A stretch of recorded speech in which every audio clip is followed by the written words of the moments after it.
A few weeks ago, the Great Lakes Intertribal Council held a Missing and Murdered Indigenous Relatives Color Run and Resource Day.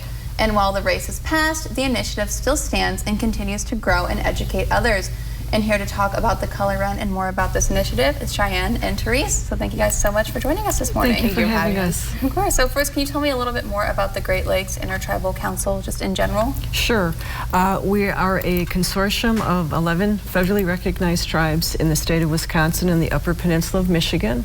And our mission is to enhance the quality of life for all Native people. We were established in 1965 as a non-stock corporation within the state of Wisconsin law, and we are a 501c3 nonprofit.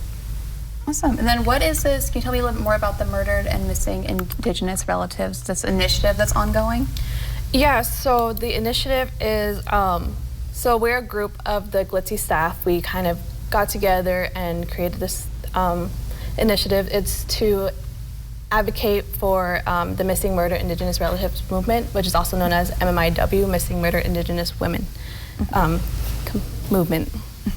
Awesome. And so what was this color run, that resource day that you had a few weeks ago, and what kind of did that all entail, and how did that help push forward this initiative? Yeah, so the color run was our first big major event outside of office. We wanted to kind of bring in different things that are going on, like different things impacting Indigenous communities. So we had the colors signify or acknowledge different issues.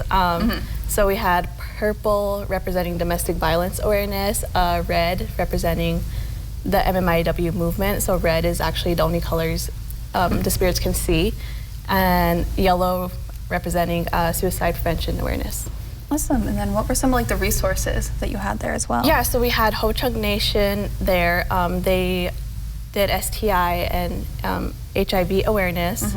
We had the Lac du Flambeau Tribal Clinic there, which was really cool. But yeah, overall, we had a 5K, a 1 mile, and a Tiny Tots. Our youngest participant was 2 years, and our oldest is actually 64. Oh wow! So pretty big range that you have going on there.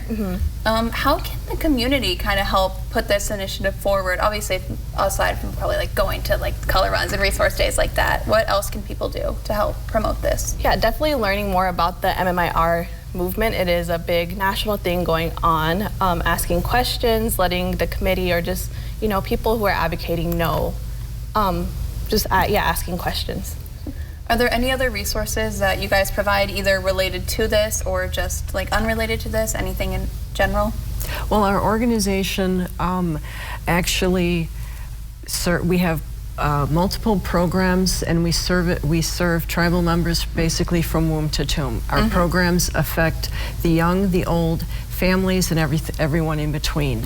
Our areas of expertise are aging and disability, elder services, economic development, epidemiology, family health, education, health, and research. Awesome. And then do you guys have anything else coming up, any other events, or just anything you would like people to know in general? We are definitely in the works, but if you do want to follow us on Facebook at MMIR, Glitzy MMIR Committee, so that's where we post most of our events. If not, we just try and get the word out. So does that? We are planning on hosting, even though we're located here in Lac du Flambeau, we do serve, as I said, all of the tribes in Wisconsin and Lac Vieux des Iles, which is located up in Watersmeet, Michigan. And we are planning other events similar to this on the other reservations. Again, to raise awareness and advocate and educate on the seriousness of this issue. That's amazing. I know you mentioned the Facebook page. Is that the main place where people can go for information, or is there anywhere else they can go to access? We do have a website, glitc.org. Right, awesome. Well, thank you guys so much for coming in and explaining this initiative a little more. It's very important to kind of get that word out there. So thank you guys so much. We appreciate you having us. Of course. Thank you. Yes, of course. And then coming up, if you're a theater lover, you may want to head over to Tomahawk tonight. But first, Howard is in the Mr. Food Test Kitchen with the recipe for pork with apples and bacon.